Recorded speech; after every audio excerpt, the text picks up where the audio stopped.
أعوذ بالله من الشيطان الرجيم. بسم الله الرحمن الرحيم. يا بني آدم قد أنزلنا عليكم لباسا يواري سوآتكم وريشا ولباس التقوى ذلك خير ذلك من آيات الله لعلهم يذكرون.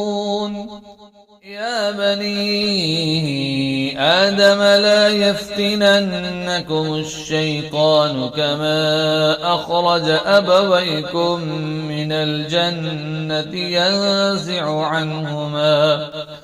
ينزع عنهما لباسهما ليريهما سوآتهما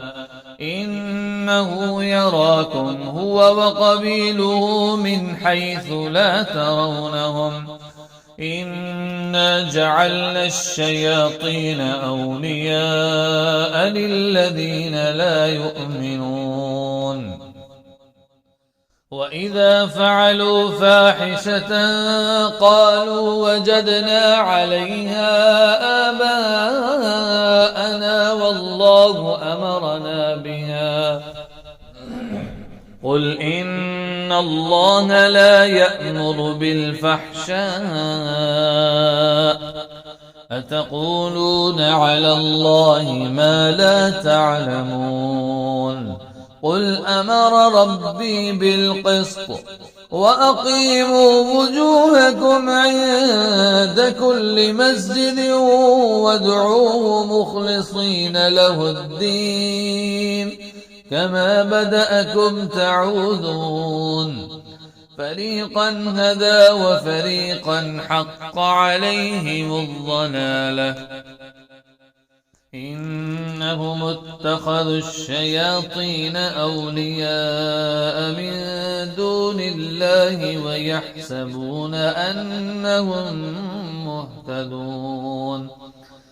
يا بني آدم خذوا زينتكم عند كل مسجد وكلوا واشربوا ولا تسرفوا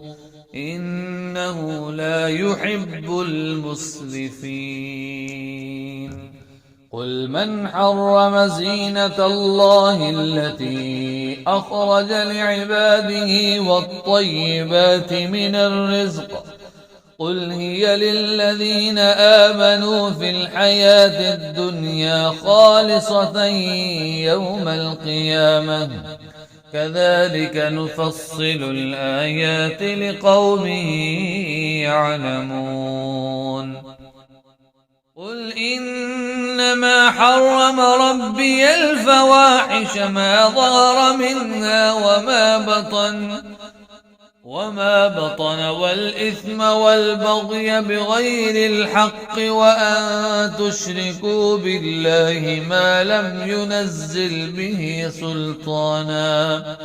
وأن تقولوا على الله ما لا تعلمون ولكل أمة أجل فإذا جاء أجلهم لا يستأخرون ساعة ولا يستقدمون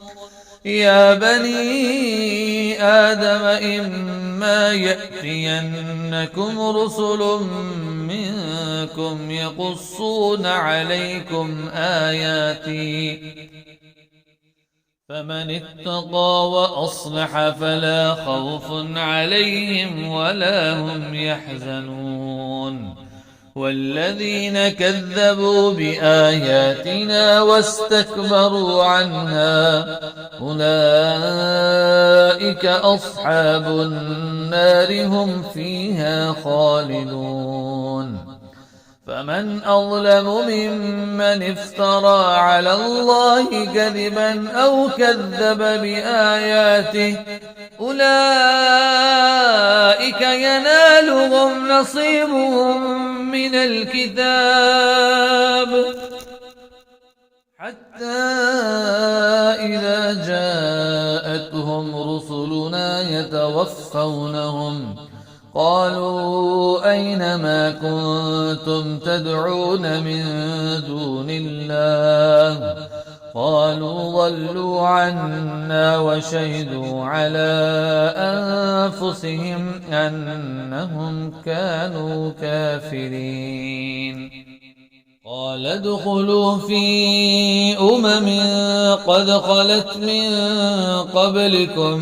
من الجن والإنس في النار كلما دخلت أمة لعنت أختها حتى إذا اداركوا فيها جميعا قالت أخراهم لأولاهم ربنا هؤلاء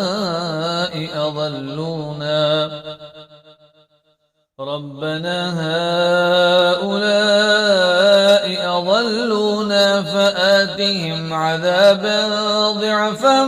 من النار قال لكل ضعف ولكن لا تعلمون وقالت أولاهم لأخراهم فما كان لكم علينا من فضل فذوقوا العذاب بما كنتم تكسبون